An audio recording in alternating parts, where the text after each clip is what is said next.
This is a presentation on counseling supervision as it relates to leadership theories presented in Leadership, Theory, and Practice by Peter G. Northouse and how technology can enhance these practices. Counseling supervision is a unique practice which integrates elements of traditional leadership and teaching.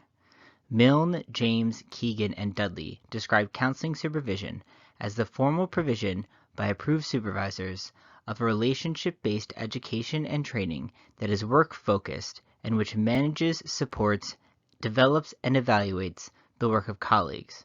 The main method supervisors use are corrective feedback on supervisees' performance, teaching, and collaborative goal setting.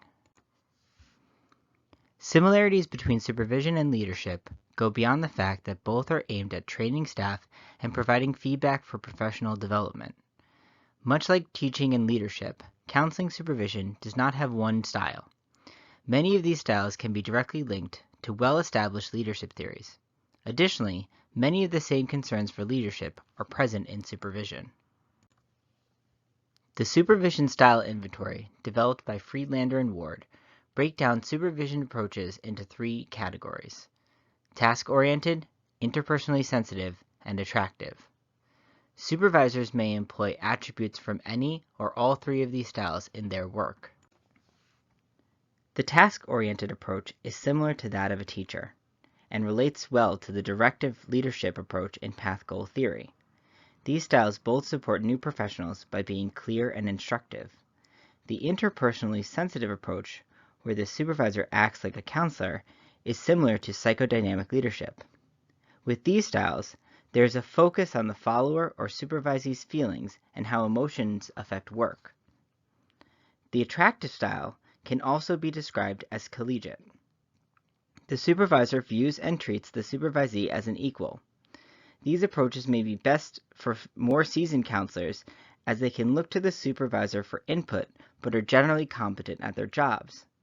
As far as leadership theory, this approach mirrors that of supportive leadership, participative leadership, and achievement-oriented leadership in path goal theory.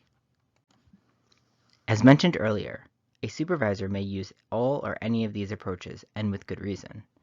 Task-oriented supervision has been seen to be well correlated with counselor self-efficacy, the idea that a supervisee feels that he or she is growing as a counselor.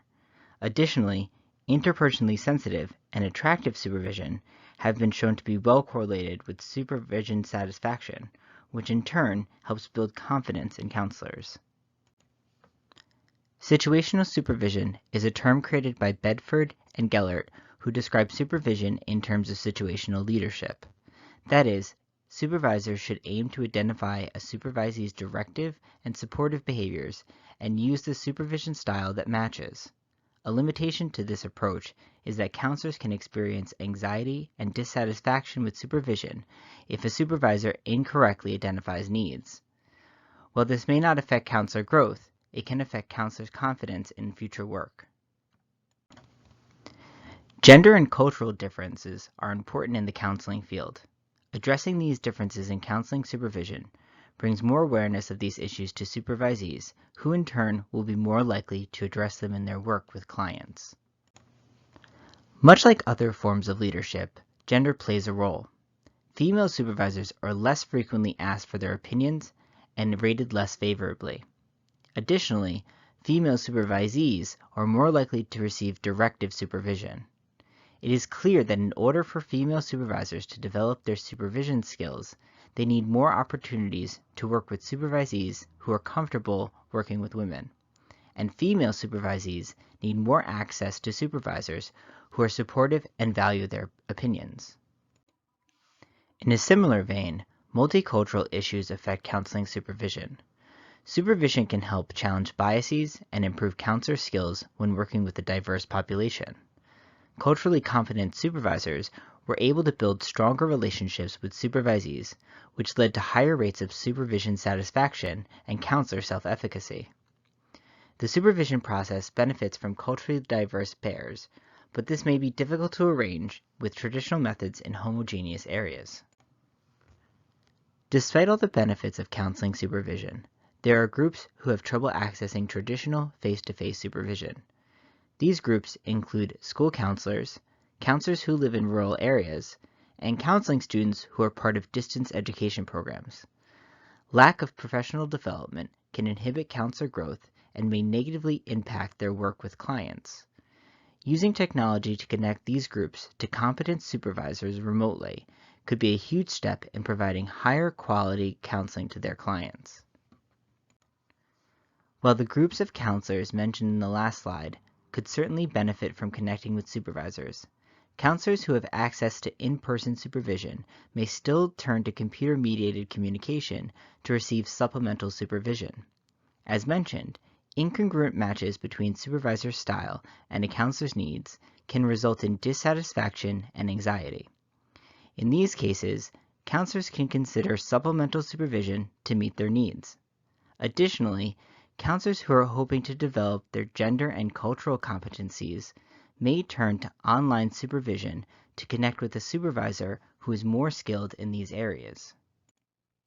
The ACA and the APA both list supervision under education and training in their codes of ethics.